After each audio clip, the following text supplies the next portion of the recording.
নবীর স্পষ্ট মর্যাদা খুঁজে পাওয়া যায়। জোরে জোরে কন্যা সুবহানাল্লাহ, আর জোরে বলেন না সুবহানাল্লাহ। আমি আপনাদেরকে বলি, আমার নবীজিকে আমার আল্লাহ কত বড় মর্যাদাবান বানিয়েছি। আপনার আমার প্রাণের নবী যখন পৃথিবীর বুকে বন্ধ কদমটা বাড়িয়ে দিলেন, রাসূলের ফুফু সুফিয়া রাদিয়াল্লাহু তাআলা আনহা আমার দিকে তাকান। যারা আমাদের নবীকে আমাদের মতো করে মনে করে, আমি তাদেরকে বলতে চাই, বন্ধু তোমরা আমার মদিনা ওয়ালাকে নিয়ে তোমরা একটু অবজারভেশন করো, একটু গবেষণা করো, একটু রিসার্চ করো। রিসার্চ করা ছাড়া নবীজিকে নিয়ে কমেন্ট করা উচিত নয়।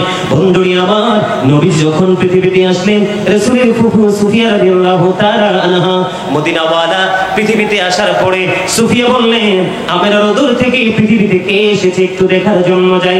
দৌড়ে ছুটে চললেন, অপ্রতিরোধ্য গতিতে ছুটে চললেন মা আমেনার নিভৃত জীর্ণ কুটিরের দিকে।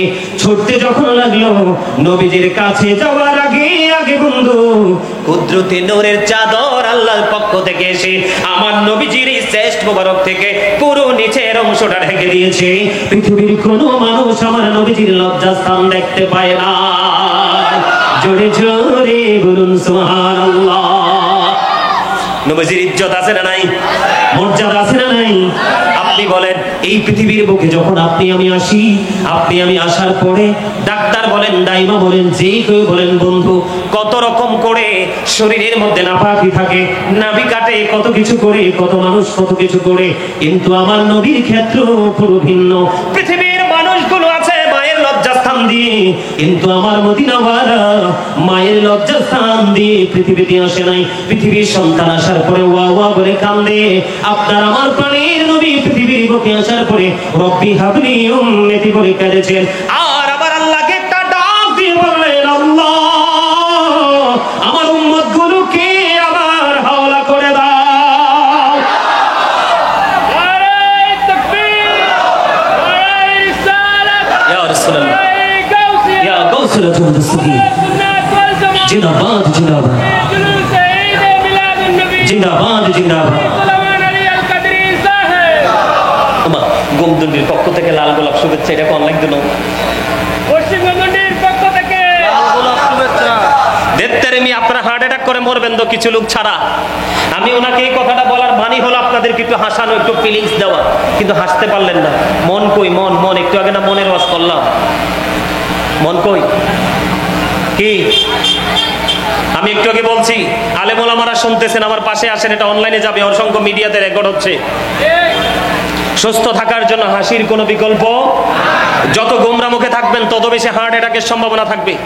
যত একলা পথে চলবেন তত বেশি বিপদের সম্মুখীন হবেন। গণমানুষের বীরে মানুষের সাথে সামাজিকভাবে যত ওঠা বসা চলাফেরা সুন্দর করে করবেন, জীবন সুস্থ হবে এবং ধন্য হবে। আওয়াজ করে বলেন সুবহানাল্লাহ। এই জন্য আমি একটা গজল লিখছি, একটুখানি গাইবো। মোরা ধন্য হয়েছি ওগো ধন্য, শুধু নূর নবীজির জন্য।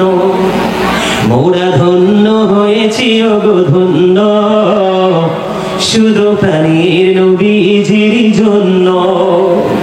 এই জীবনের যত গুনাহ ক্ষমা করে দাও তুমি, রহমত দিয়ে শীতল করে দাও মনের মরুভূমি। ফুলে ফলে ভরে দিয়ে আমায় করো পরিপূর্ণ। মোরা ধন্য হয়েছি ওগো ধন্য, শুধু প্রাণীর নবীজির জন্য। মোরা ধন্য হয়েছি ওগো ধন্য, শুধু নূর নবীজির জন্য। জুড়ে জুড়ে বলুন না মারহাবা। আমি যে গজলগুলো গাইবো, পুরো গজলগুলো অনলাইনে আছে, এখানে লম্বা গজল গাওয়া যাবে না, একটু একটু আপনাদেরকে মজা দেওয়ার জন্য শোনাচ্ছি। অনলাইন থেকে পুরো শুনতে পারবেন। যতগুলো গজল গাইবো সবগুলো অনলাইনে আছে, পুরোটা গাওয়া আছে। বন্ধুরে আমার দিকে তাকান, আমি আপনাদেরকে বলে দিতে চাই, আমার নবীর মর্যাদা বোঝানোর জন্য বলছি। এই পৃথিবীর বুকে আপনাকে আমাকে, আমরা যারা পুরুষ, আমাদেরকে খতনা করিয়েছে হয়তো খলিফা, নয়তো ডাক্তার। কথা বলেন না কেন? কিন্তু পৃথিবীর কোন আলেম ওলামা বলতে পারবে না, সুন্নি বলেন কওমি বলেন যেই ঘরানার আলিমই হোক না কেন, কেউ বলতে পারবে না আমার নবী পৃথিবীতে আসার পরে আমার নবীকে খতনা করিয়েছে, আমার নবীজি খতনা করা অবস্থায় পৃথিবীর বুকে কদম দিয়েছে। আপনি বলেন এটা আমার নবীর মর্যাদা কিনা বলেন? শুধু এখানেই ক্ষান্ত নই, এখন আমরা পাহাড়ের চূড়ায় যদি নামাজ পড়ি নামাজ হয়, ক্ষেতের আইলে যদি নামাজ পড়ি নামাজ হয়, অনেক রিক্সা ড্রাইভার অটো ড্রাইভারকে দেখা যায় গাড়িটা রাস্তার পাশে রেখে গামছা বিছিয়ে তিনি আল্লাহর কুদরতি কদমে নরমাল একটা জায়গায় সেজদা দেয়। বলে হুজুর যেখানেই সেজদা দেয় সেখানেই নামাজ হয়ে যায়, কেন গো কেন গো? এটা আমার নবী আসার আগে এই সিস্টেম ছিল না। আমার নবীজির এই পবিত্র কদম মোবারক দুইটা যখন এই পৃথিবীর জমিনে লেগে গেল, আমার আল্লাহ আমার প্রাণের নবীজির এই দুইটা কদমের ছোঁয়ায় গোটা পৃথিবীর মাটিকে মসজিদ বানিয়ে দিয়েছে। যদি কোনো জায়গায় নাপাকি যদি না থাকে বন্ধু, তুমি যেখানে নামাজ পড়বে সেখানেই তোমার নামাজ আমার আল্লাহ কবুল করে নেবে। শুধু এটা হয়েছে আমার মদিনাওয়ালার কদমের ছোঁয়া। জোরে জোরে বলুন না সুবহানাল্লাহ। আমার আগে যিনি আলোচনা করেছেন ও বন্ধু আরমান হুসাইনি সাহেব, আমার আগে যিনি আলোচনা করেছেন তিনি আপনাদেরকে আওয়াজ দিয়েছেন জান্নাত থেকে 4 জন পবিত্র নারী। ও বন্ধু আমার নবীজি আসার আগে মা আমেনার ঘোড়ে, আমার আগে আপনার আলোচক যিনি ছিলেন তিনি বলেছেন কিনা, আমার আগে যিনি আলোচনা করেছেন তিনি বলেছেন আপনারা বলেন আপনাদের আত্মীয় স্বজন অথবা কোনো পীর ফকির মুহাদ্দিস বন্ধু ফকির এই পৃথিবীর বুকে এসেছে, কারো জন্মলগ্ন পৃথিবীর মধ্যে কবর ছেড়ে কোনো মানুষের আগমনের সময় পৃথিবীতে আসছেনি আসেনি। যেহেতু আপনার আমার নবীজির আগমনের সময় মা আমেনার ঘরে 4 জন জান্নাত ছেড়ে চলে এসেছে, বুঝতে হবে এটা আমার নবীজির আমার সর্বোচ্চ মর্যাদা এবং সৃষ্টির ইতিহাসে একটা বিরল ঘটনা যেটা পৃথিবীর কারোর সাথে তুলনা চলে না। এটা আমার নবীর মর্যাদা, আমার নবীর মর্যাদা, আমার নবী বেনজিরো বেমিসাল, কারোর সাথে আমার নবীকে কম্পেয়ার করা যায় না। জোরে জোরে কন্না সুবহানাল্লাহ, আর জোরে বলেন না সুবহানাল্লাহ। আমার নবীজি বলেছেন এমন মর্যাদা আমার নবীজিকে আমার আল্লাহ দিয়েছেন। আমার নবীজি বলেছেন I was A profit when Adam was mixture of water and mud, আদম যখন কাদা মাটির মধ্যে তখন আমি নবী ছিলাম। আর জোরে বলেন না সুবহানাল্লাহ। নবীজি আরো বলেছেন I am from the light of Allah and everything has been created from my light, আমার নবীজি বলতেছেন আমি আল্লাহর নূর থেকে সৃষ্টির প্রত্যেকটা বস্তু আমি নবীর নূর মোবারক থেকে। এখন নবীজিকে নূর বললেও তো অনেকের মাথা খারাপ হয়ে যায়, কারণ নবীজিকে নূর বললে তো নবীজিকে উচ্চ মর্যাদার আসনে সমাসীন করা হয়, এটা অনেকে বুঝে নিতে পারে না। কিন্তু নূরের যে মিনিংটা এটা তারা বুঝে না। নূর হলো এটা আরবি শব্দ। নূর হলো কি কদ জাআকুম মিনাল্লাহি নূরু ওয়া কিতাবুম মুবিন, কদ জাআকুমুর রাসূলু বিল হাক্কি মির রাব্বিকুম ফাআমিনু খায়রাল লাকুম। জোরে বলুন আল্লাহু আকবার। এই যে নূর শব্দটা এটা হলো আরবি শব্দ। এটা কি আরবি শব্দ? বাংলাতে এটাকে বলা হয় আলো, ইংলিশে এটাকে বলা হয় লাইট। আপনারা বলেন তো আমার নবী কি আলো ছিল না অন্ধকার ছিল? আমার নবী আসার পরে পৃথিবী থেকে অন্ধকার দূর হয়েছে না? তো আলো আসলে তো অটো অন্ধকার দূর হয়ে যায়, যায় কি যায় না? তো আলো আসলে যে অন্ধকার দূর হয়ে যায় এটাই তো আলো, এটাই তো নূর, এটাই তো লাইট। সুবহানাল্লাহ বলেন না কেন? আরো জোরে বলেন। সম্মানিত উপস্থিতি, আমেরিকার গবেষক মাইকেল এইচ হার্ট তিনি বক্তব্য দিয়েছেন the 100 A ranking of the most influential person in the history. 100 জন প্রভাবশালীর তালিকা তিনি করলেন। ইনফ্লুয়েন্সিয়াল দ্বারা শ্রেষ্ঠ প্রভাবশালী হিসেবে আপনার আমার প্রাণের রাসূলকে তিনি কি করেছেন? আখ্যায়িত করেছেন। জোরে জোরে কন্না সুবহানাল্লাহ। Of all the great religious personalities of our prophet Muhammad Rasulullah sallallahu alaihi wasallam was the most successful. জোরে জোরে কন্না সুবহানাল্লাহ। পৃথিবীর বুকে যতগুলো নবী রাসূল এসেছে মোস্ট সাকসেসফুল দ্বারা সবচেয়ে সফল বোঝায়। যারা গ্রামার বোঝেন, যারা ইংলিশ মোটামুটি বোঝেন তারা বোঝেন মোস্ট সাকসেসফুল দ্বারা সবচেয়ে বেশি সফল বোঝায়। ঠিক কিনা বলেন? ইংরেজরা পর্যন্ত আপনার আমার নবীকে সব নবীদের মধ্যে সবচেয়ে বেশি সফল বলে আখ্যায়িত করেছেন। জোরে জোরে কন্না সুবহানাল্লাহ। আর জোরে। খবর মজা লাগেনি? লাগে?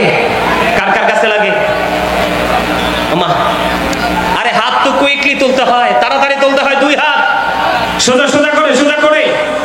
গোলাপ নীলাম গাঁদা নীলাম নীলামের রজনী গন্ধা, মনির সুখে মালা গাঁথিব সকাল থেকে সন্ধ্যা। ওমা সবাই হাত তোলেন না কেন? সবাই সোজা করে, সোজা করে। একবারে একটা হাত নিচে থাকবে না, এভাবে গোলাপের বাপ্পির মতো একবারে ধুলে ধুলে আপনারা সবাই গজল গাইতে থাকেন। গোলাপ নীলাম গাঁদা নীলাম নীলামের রজনী গন্ধা, মনির সুখে মালা গাঁথিব সকাল থেকে সন্ধ্যা। একবার দেখা দাও যদি ও গো কমলি বলা, একবার দেখা স্বপ্নে রাত্রি বেলা, হাসি মুখে পড়াবো তোমায় হাজার ফুলের মালা। বলো ইয়া রাসূলুল্লাহ ইয়া হাবিবাল্লাহ, বলো ইয়া রাসূলুল্লাহ। সবাই সবাই গোলাপ নীলাম গাঁদা নীলাম নীলামের রজনী গন্ধা, মনির সুখে মালা গাঁথিব সকাল থেকে সন্ধ্যা। একবার দেখা দাও যদি ও গো কমলি বলা, একবার দেখা দাও যদি স্বপ্নে রাত্রি বেলা, হাসি মুখে পড়াবো তোমায় হাজার ফুলের মালা। বলো ইয়া রাসূলুল্লাহ, বলো ইয়া রাসূলুল্লাহ। জিন্দাবাদ জিন্দাবাদ, মারহাবা বলেন। এই ছোট্ট বাচ্চাটা কোথায়? আসো এদিকে আসো। এই ওরে তোমাদের ভিডিওর সাথে ওরে অ্যাড করবা না, এটা হাতে নাও, হাতে নিয়ে আমাকে আবার দাও। আমি তার প্রেম দেখে মুগ্ধ হয়ে গেলাম। মারহাবা বলেন। এটা হচ্ছে বড় একটা ট্রেনিং, এটা হচ্ছে বড় একটা শিক্ষা। নিশ্চয়ই তার বাবা দিয়েছে হাদিয়াটা। কে দিয়েছে? বাবাই তো। You are great my dear brother. আমাকে হাদিয়া দিয়েছেন এই জন্য না, আপনার সন্তানকে আপনি প্রেমের ঝান্ডা হাতে তুলে দিয়েছেন। এটা প্রত্যেকটা বাবা মার করা উচিত। ঠিক কি না বলেন? এই আল্লাহ রাসূল বলেছেন আদিবু আওলাদাকুম আলা তালাতি খিসালিন হুব্বি নবীকুম ওয়া হুব্বি আহলি বাইতিহি ওয়া আলা কিরাতিল কোরআন। আল্লাহ রাসূল বলেছেন প্রত্যেকটা বাবাকে আমি বলে দিতে চাই, আপনাদেরকে ইনস্ট্রাকশন দিতে চাই। আমার রাসূল বলেছেন তোমরা তোমাদের সন্তানদেরকে 3টি বিষয় শিক্ষা দাও। কয়টি? একটি হলো হুব্বি নবীকুম, teach the love of the prophet, নবীর প্রেম শিখাও। হুব্বি আহলি বাইতিহি, নবীর পরিবারের ভালোবাসা শিখাও। এরপরে বলেছেন ওয়ালা কিরাতিল কোরআন, learn to recite the holy Quran, Quran তেলাওয়াত শিখাও। এখানে তিনি হাদিয়া তো দেননি, উনি ওনার সন্তানকে যে নবীর প্রেমে বিলীন করতে হয়, কিছু কুরবানি করতে হয়, সেটা শিখিয়েছেন। ওনাকে আমি স্যালুট জানাই। জোরে বলেন মারহাবা। দাও এই ওকে তোর ভিডিওটা নাও, সুন্দর করে নাও। এদিকে তাকাও, ওদিকে তাকাও, ওই যে ক্যামেরার দিকে তাকাও। আল্লাহু আকবার, ইয়া রাসূলুল্লাহ। জিন্দাবাদ জিন্দাবাদ জিন্দাবাদ জিন্দাবাদ। পাক পাঞ্জাতনের মহাব্বতে 500 টাকা হাদিয়া দিয়েছে। ঢাকা সবাই কয় না বাতিলদের আস্তানা? কথা বলেন, সবাই জানেন না? মানুষের কথার লগে লগে কি কয় যে ঢাকা শহর হলো বাতিলের আস্তানা। নারায়ণগঞ্জ হরিপুর বাজারে গেলাম মাহফিলে। আপনাদের এই প্যান্ডেলদার 3টার সমান হবে। আমি স্টেজে বসে গত বছর একটানা 6তম মাহফিল করে আসছি। প্রত্যেক বছরই প্রধান অতিথি হিসেবে তারা আমাকে দাওয়াত করে। আপনার জামাত বলেন, কওমি বলেন, সুন্নি বলেন, সব দল নির্বিশেষে কয় বক্তা যতগুলো আনেন, কিন্তু আমার জান্নাতে চলে আসো। হক্কানি আল্লাহর ওলি এবং নবীর প্রেমিক আলেমরা হচ্ছে আপনাদের বন্ধু। ঠিক কি না? আপনি বসতে হবে। সুন্নিয়ত কি জানেন? আপনি বসলে আপনার ভাই যে দাঁড়িয়ে আছে তাকেও বসতে দিতে হবে। আপনি যদি পড়েন, আপনার যদি তৌফিক থাকে, আপনিও তাকে পড়াইতে হবে। এটা আমার নবীর আদর্শ। সুবহানাল্লাহ বলেন। আপনারা সবাই একটু চেপে চেপে সামনের দিকে এসে বসেন। যার যার সামনে খালি জায়গাটা আছে তো একটু সামনের দিকে এসে চেপে চেপে বসেন। বন্ধুরি আমার, তাহলে আপনার আমার বাঁচার জন্য যে রাস্তাগুলো দরকার সবগুলো রাস্তা আমরা খুঁজে পেয়েছি। এটা একমাত্র মদিনাওয়ালার কারণে। এটা আমার আপনাকে, আমার আপনার রাসূলকে আমার আল্লাহ নিজেই সেই মর্যাদার অধিকারী করেছেন। জোরে জোরে কোন সুবহানাল্লাহ। বন্ধুরি আমার, ও বন্ধু আমার, দিকে তাকান, এদিকে তাকান। আমি এতক্ষণ যে কথাগুলো বলেছি এগুলোকে সত্যায়িত করেছেন ইংরেজরা পর্যন্ত আমার নবী নিয়ে বক্তব্য দিয়েছেন। আমার দিকে তাকান। নবীজি আসার আগেই তার বাবা মারা গেছে। ছোট কালে তিনি তার মাকে হারিয়েছে। নবীজির বাবার নাম হলো আব্দুল্লাহ, মায়ের নাম হলো আমিনা। তিনি পৃথিবীর বুকে বেলাদত করেছেন মক্কা নগরীতে, ঠিক কিনা বলে? ইংরেজরা কিভাবে বক্তব্য দিয়েছে আপনারা দেখেন। আমার নবীর মর্যাদা কেমন করে তুলে দিয়েছে। আমার নবী শ্রেষ্ঠ ট্রুথফুল ছিলেন, এটাকে কেমন করে বন্ধু ইংরেজরা পর্যন্ত তুলে ধরেছে। তারা বলেছেন হযরত মুহাম্মদ সাল্লাল্লাহু আলাইহি ওয়াসাল্লাম was born in our country. His father's name was Abdullah. His mother's name was Amina. His father had died before he was born. He lost his mother in his childhood. He was very truthful. তারপরেও আপনার আমার নবী ছিলেন পৃথিবীর বুকে শ্রেষ্ঠ সত্যবাদী। জোরে জোরে কন্যা সুবহানাল্লাহ। আমার নবীর মর্যাদা, আমার নবীর ইজ্জত, আমার নবীর চরিত্র এত সুন্দর যেটা পৃথিবীর কারোর সাথে বন্ধ তুলনা করা যায় না। আমার নবীজি যখন পৃথিবীর বুকে কদম মোবারক বাড়িয়ে দিলেন, আকাশের তারকাগুলো জমিনের তো বেশি কাছাকাছি এসেছে। দেখে মনে হয়েছিল যেন সবগুলো জমিনের মধ্যে এসে পড়বে। জমিনের তো বেশি কাছাকাছি এসেছিল। মা আমিনা দেখতে পেলেন আমার নবী যখন পৃথিবীর বুকে কদম দিয়েছিলেন, দিনও ছিল না, রাতও ছিল না, এমন একটা সময় পৃথিবীর বুকে এসেছিলেন সিরিয়ার শাহী মহল। আমার নবীর নূরের ঝলকানিতে মা আমিনা দেখতে পেয়েছে পারস্যের রাজার বন্ধু তার ভবনের 14টি গম্বুজ, মতান্তরে 14টি পাথর খসে পড়েছে। 1000 বছর পর্যন্ত যে অগ্নিশিখা নেবেনি আপনার আমার প্রাণের নবীজি এই পৃথিবীর বুকে কদম দিতে দেরি, ওই অগ্নিশিখা নিভতে দেরি হয় না। আসেনি এমন ইতিহাস? আরো জোরে বলেন না, আসেনি? আছে নাই তো? পৃথিবীর কোন মানুষ আসলে কি এরকম হয় যে কোনো পাখির কি নাই, কোনো গাভীর স্তনে দুধ নাই, একটা বাচ্চা আসার পরেও আর দুধ চলে আসতে এমন হয়েছে? কিন্তু আমার নবী আসার পরে সব কিছু পরিপূর্ণ হয়ে গেছে, কারণ আমার নবী তো রাহমাতাল লিল আলামিন। আমার আগে যিনি আলোচনা করেছেন তিনি আয়াতটা বলেছেন, তারপরও আমি একটু বলি আপনাদেরকে। আল্লাহ কোরআনে কি বলেছেন? কুল বিফাদলিল্লাহি ওয়া বিরহমাতিহি ফাবিযালিকা ফালইফরাহু হুয়া খায়রুম মিম্মা ইয়াজমাউন। ঈসা নবী যখন পৃথিবীতে আসলো, আসার পর ওনার কওমের লোকেরা বলল, আপনি যদি নবী হয়ে থাকেন স্বর্গ থেকে খাবার এনে দেখান। আল্লাহর কাছে চাইতে দেরি, স্বর্গীয় খাবার আসতে দেরি হলো না। এই যে স্বর্গ থেকে খাবার এসেছে, এইটাকে কেন্দ্র করে এখনো পর্যন্ত খ্রিস্টানেরা ঈদ করে আসতেছে। এখনো তারা ঈদ শব্দটির পরিবর্তন করেনি। আর আল্লাহ আমাদেরকে বলতেছে, বান্দা আমি তোমাদের জন্য পাঠিয়েছি সিরাজুম মুনীরা, উজ্জ্বল প্রদীপ, নূরুম মুবিন, সুস্পষ্ট আলো। আল্লাহ সে আলো পেয়ে কি করব? আল্লাহ বলেছেন ফালিয়াফরাহু, তোমরা আনন্দ উৎসব করো। ওগো মুনীব, এই আনন্দ উৎসব করলে লাভটা কি হবে? এটা তোমাদের হুয়া খায়রুম মিম্মা ইয়াজমাউন, এটা তোমাদের পুঁজি করা সম্পদ চাইতেও দামি। আর কি লাগে? ঈদ মিলাদুন নবীর দলিল, আল্লাহর রহমত, আল্লাহর ফজল আমাদের কাছে আসছে। পাঠাইছে কি? আল্লাহ হাবিবকে বলছে, কুল, হাবিব আপনি জানাইয়া দেন, এই যে আমি তাদের কাছে ফজল পাঠিয়েছি, রহমত পাঠিয়েছি, সেই জন্য ফালিয়াফরাহু, তারা যেন আনন্দ উৎসব করে। আপনারা বলেন, নবীজির আগমনে আমরা মিছিল করব, র্যালি করব, মিলাদ করব, কোরআন তেলাওয়াত করব। আচ্ছা, মিলাদ বললেই ওরা বেদাত বলে। আচ্ছা, মিলাদে আমরা কি করি? প্রথমে কোরআন তেলাওয়াত করি। কোরআন তেলাওয়াতের দলিল আছে না কোরআনে? আমরা দুরূদ পড়ি, দুরূদের দলিল আছে না কোরআনে? আমরা জিকির করি, জিকিরের দলিল আছে না কোরআনে? নবীজিকে দাঁড়াইয়া সালাম দেই, সালামের দলিল আছে না কোরআনে? প্রত্যেকটা আছে, দেখাই দিতে পারবো। এখন আপনারা পড়ার সময় কালো চশমাদের দোষ কি আমাদের? কথা বলেন না। আমরা কিন্তু কোরআন পড়ার সময় আমরা চোখে কোনো চশমা রাখি না, খালি চোখে দেখে দেখে পড়ি, কারণ এটার ভিতরে কি আছে আমাকে বুঝতে হবে। কথা বলেন না কেন? এখন কি আমরা ডান্স করব, ব্যান্ড পার্টি করব, মিউজিক করব? তো মিলাদুন নবী পড়ে, মিলাদ কিয়াম, জিকির আজকার মানুষকে খাওয়ানো যদি বেদাত হয়, তাহলে তো আমাদের ডান্স করা উচিত।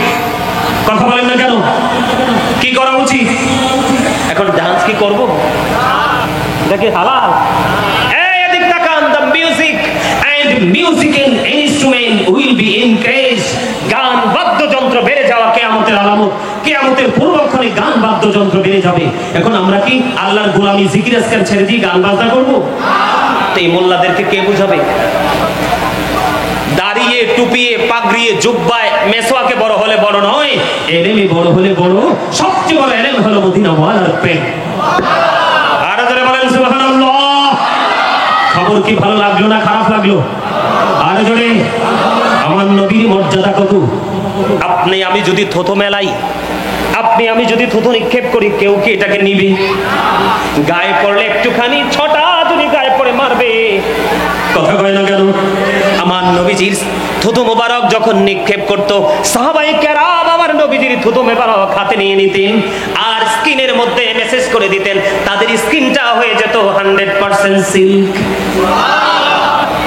সেই নবী আমাদের, আমি সব সময় প্রাউড ফিল করি, I am very successful person. কেন গো? Our prophet is the last prophet. জোরে জোরে কন্যা সুবহানাল্লাহ। আমি সব সময় প্রাউড ফিল করি, কারণ আমার নবীকে দিয়ে আমার আল্লাহ শুরু করেছেন, এটা আমার নবীর ইজ্জত। আমার নবীকে দিয়ে খতম করেছেন, এটাও আমার নবীর ইজ্জত। আমার নবীর কারণে কুল কায়নাত সৃষ্টি করেছেন, এটাও আমার নবীর ইজ্জত। আমার প্রভুর প্রভুত্ব প্রকাশ করেছেন আমার মদিনা ওয়ালার মাধ্যমে, এটাও আমার মদিনা ওয়ালার ইজ্জত। ওই পরিপূর্ণ ইজ্জতওয়ালা, সম্মানওয়ালা, সর্বশ্রেষ্ঠ মর্যাদাওয়ালা নবীর উম্মত হওয়ার কারণে আমরাও হয়ে গেছি বন্ধু, আমরাও হয়ে গেছি অন্যদের চাইতে মর্যাদার অধিকারী। কেমন মর্যাদা আমার নবী, কেমন বন্ধু! নবীজি মদিনায় থাকা অবস্থায় 27টা যুদ্ধ করেছেন, এর মধ্যে সবচেয়ে বড় যুদ্ধ হলো উহুদের যুদ্ধ। কিসের যুদ্ধ? উহুদের ময়দানে।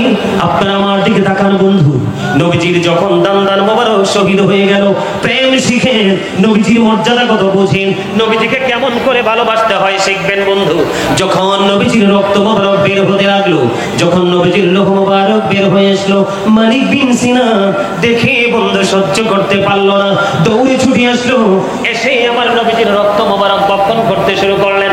আমার আপনার নবীজির রক্ত মোবারক যখন চষতে শুরু করলো, আমার নবীজি একটা ডাক দিয়ে বললেন, রে মালিক বিন সিনান, রক্ত বক্ষণ করো না, জমিনে ফেলে দাও।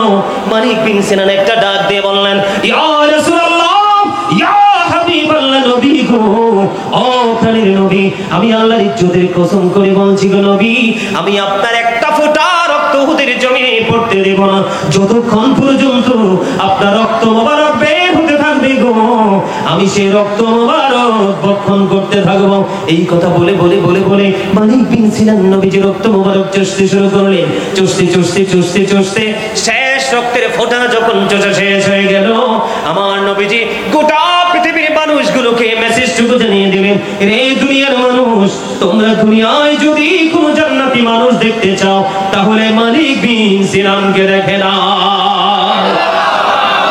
আপনার আমার রক্ত খাওয়া হারাম, কি আপনার আমার ব্লাড বক্ষণ করা হারাম, আর মদিনাওয়ালা রক্ত মোবারক বক্ষণ করার কারণে মালিক বিন সিনানকে আপনার আমার প্রাণের নবী দুনিয়ায় জান্নাতের সুসংবাদ দিয়েছেন। জোরে জোরে বলুন না সুবহানাল্লাহ। বরকতময় একজন দাসী আমার নবীজি প্রস্রাব মোবারক খেয়ে ফেললেন। কি করলেন? আরো জোরে দেখেন, আপনার আমার মধ্যে পার্থক্য কত। সাদ বিন মুআয যখন ইন্তেকাল করলো, ইন্তেকাল করার পরে বন্ধু তাকে কবরস্থ করা হলো, তার কবরের পার দোয়া করতে লাগলেন আমার নবীজি। আমার নবী কেন তার জানাজার তার কবরের পার দাঁড়িয়ে দোয়া করতে লাগলেন? জানার আগ্রহ আছে না নাই? আছে বন্ধু। কেন? সাদ বিন মুআয যখন ইন্তেকাল করলো, তার জানাজায় 70,000 ফেরেশতা অংশগ্রহণ করেছে। এত আমল তার জীবনে বন্ধু ছিল, কিন্তু তারপরেও তাকে কবরে রাখার পরে আযাবের সম্ভাবনা, তার আযাব থেকে মুক্তি পাওয়ার জন্য আমার রাসূল দোয়া করে দিলেন। কিন্তু কেন তার আযাব হলো? তার কেন আযাব হওয়ার সম্ভাবনা ছিল? আমার রাসূল বলেছেন, এত বেশি আমল ছিল তার জীবনে, যার জানাজায় 70,000 ফেরেশতা অংশগ্রহণ করেছে। ইয়া রাসূলুল্লাহ, কেন তারপরেও তার কবরের মধ্যে আযাব হওয়ার সম্ভাবনা? আমার নবীজি বলেছেন, তার প্রস্রাব করার পরে সে ভালো করে পবিত্র হতো না। জোরে জোরে বলুন না নাউযুবিল্লাহ। এখন বর্তমানে ম্যাক্সিমাম জুমার দিনে যে মুসল্লি নামাজ পড়তে এসে হুট করে প্রস্রাবখানায় যায়, প্রস্রাব করে পানি খরচ করে চলে আসে। আজকে আমি চ্যালেঞ্জ করে বলে যাই, যেইভাবে হুট করে প্রস্রাব করে উঠে আবার পানি খরচ করে প্যান্টটা পরে ফেলেন, আগামী দিন থেকে আপনি আর এইভাবে করবেন না। আপনি একটুখানি হাঁটবেন, টিস্যু নেবেন, নিটার চাক্কা নেবেন, মাটির চাক নেবেন, নেওয়ার পরে হেঁটে হেঁটে দেখবেন আপনার আরো পরেও প্রস্রাব বের হয়ে আসতেছে। কারণ পুরুষের প্রস্রাব সহজেই বন্ধু ফেলে না, এই জন্য এক্সারসাইজ করতে হয়, প্রস্রাব ক্লিয়ার করার পরে ওযু করতে হয়। আমি সেই দিকে যাচ্ছি না, আপনি আমি এই সাদ বিন মায যেমন একজন বুজুর্গ লোক ছিল, প্রস্রাবে অপবিত্রতা থাকার কারণে কবর আযাবের সম্ভাবনা। আমার নবী সম্মিলিত সাহাবায়ে কেরামদেরকে নিয়ে দোয়া করতেছিলেন, কিন্তু আমার নবী কেমন ছিল দামি রে, আপনার আমার নবীজির প্রস্রাব মুবারক খাওয়ার কারণে ওই দাসী উম্মে আয়মান দুনিয়ায় জান্নাতের খবর পেয়েছে।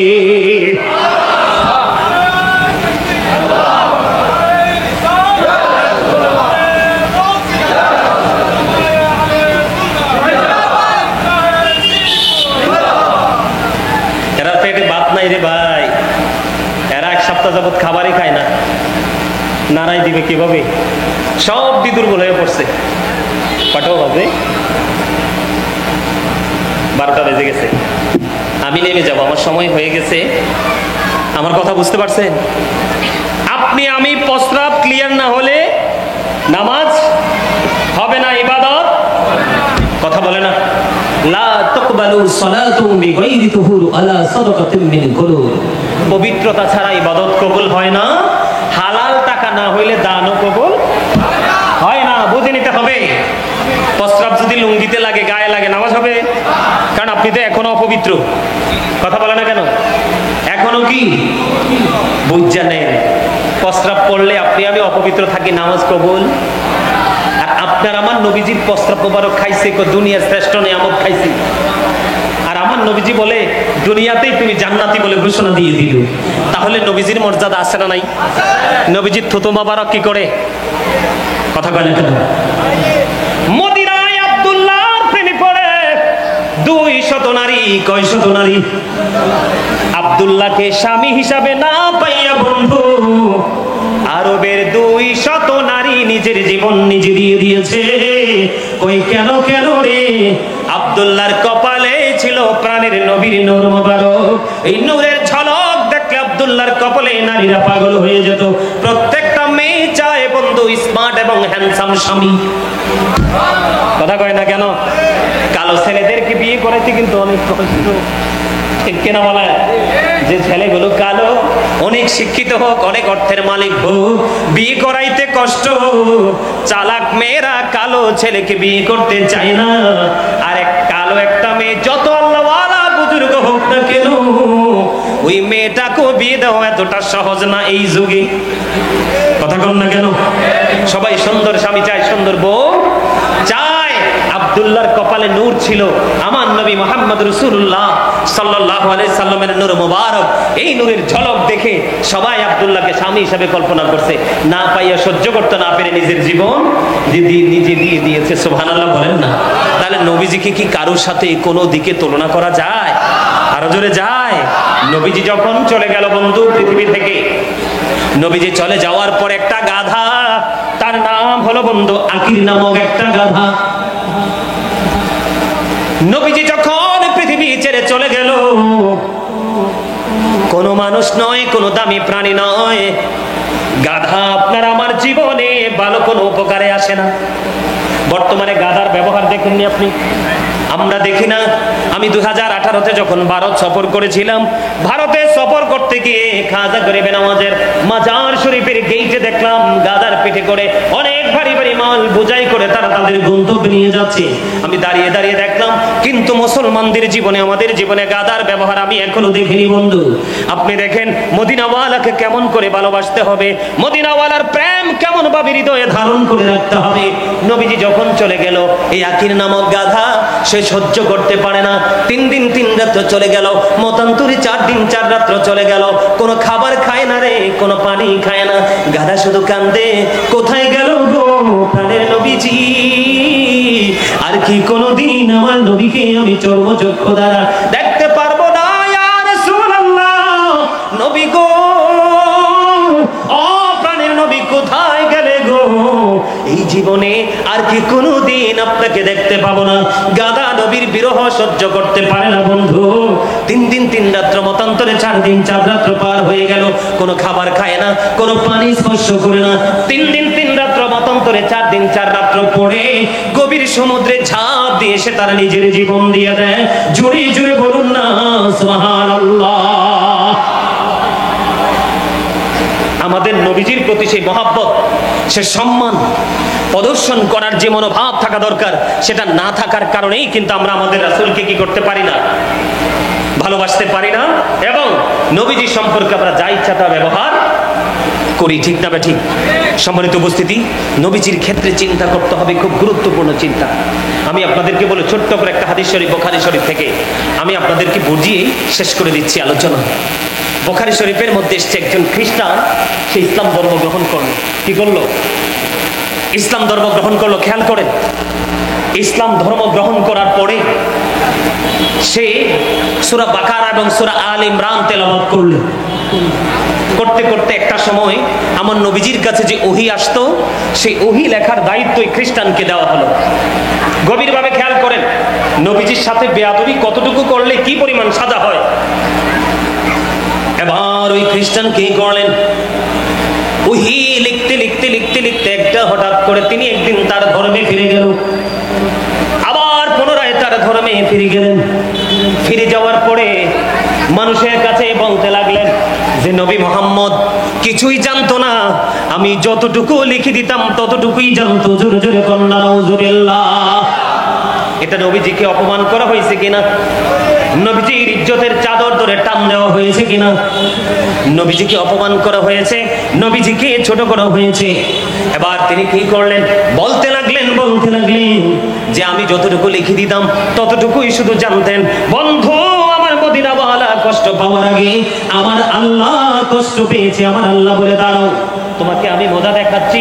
দেখতে দেখতে দিন চলে গেল, রাত চলে গেল। হঠাৎ করে একদিন তার মৃত্যুর পরোয়ানা জারি হয়ে গেল। আপনারা জানেন কিনা জানি না, খ্রিস্টান যখন মারা যায় তাকে দামি কফিন বলে, দামি কাঠ দিয়ে কফিন বানিয়ে তাকে কবরে রাখা হয়। এটা জানেননি আপনারা? ওই খ্রিস্টান যখন মারা গেল, যিনি আমার নবীর ইজ্জতের চাদর ধরে টান দিয়েছিলেন, নবীজির ইজ্জতে আঘাত করেছিলেন, ইন্তেকাল করার পরে বন্ধু এবার কি করলেন, তার দলের লোকেরা গভীর করে কবর খনন করে ওই কফিনে করে তাকে কবরে দাফন করে দিলেন। দাফন করে চলে গেলেন। দিনটা পার হয়ে গেল, রাত্র পার হয়ে গেল। পরের দিন সকালবেলা তারা আপন স্বজন দেখতে এসলেন। দেখতে আসার পরে চাইয়া দেখলেন ওই খ্রিস্টানের লাশ মাটির বাইরে পড়ে আছে। জোরে জোরে বলুন না আলহামদুলিল্লাহ। বুঝেন নাই ওয়াজ? মাটিও কিন্তু তার লাশ গ্রহণ করে নাই। এবার কি করলেন বন্ধু, এবার ওই খ্রিস্টান তার ধর্মের লোকেরা, তার কওমের লোকেরা বলতে লাগলো যেটা পৃথিবীর আর কারো কাজ নয়, এই যে মুহাম্মদের কাজ, মুহাম্মদের সঙ্গীদের কাজ। জোরে কন্যা নাউজুবিল্লাহ। কারণ তাদের সঙ্গ ত্যাগ করেছে, তাদের ধর্ম ত্যাগ করেছে, এই জন্য তার এই দশা করেছে। তারা আবার কি করলেন, আজকে আরো গভীর করে খনন করলেন। গভীর করে খনন করে তার লাশটা আবার আজকে আরো গভীরে রেখে গেলেন। আজকের দিন চলে গেল, রাত চলে গেল। পরের দিন আবার তারা চলে আসলো। এসে দেখে তার লাশটা আগের মতো আবারও মাটির বাইরে পড়ে আছে। আলহামদুলিল্লাহ বলেন না কেন? আর বলেন না আলহামদুলিল্লাহ। 2 দিন চলে গেল,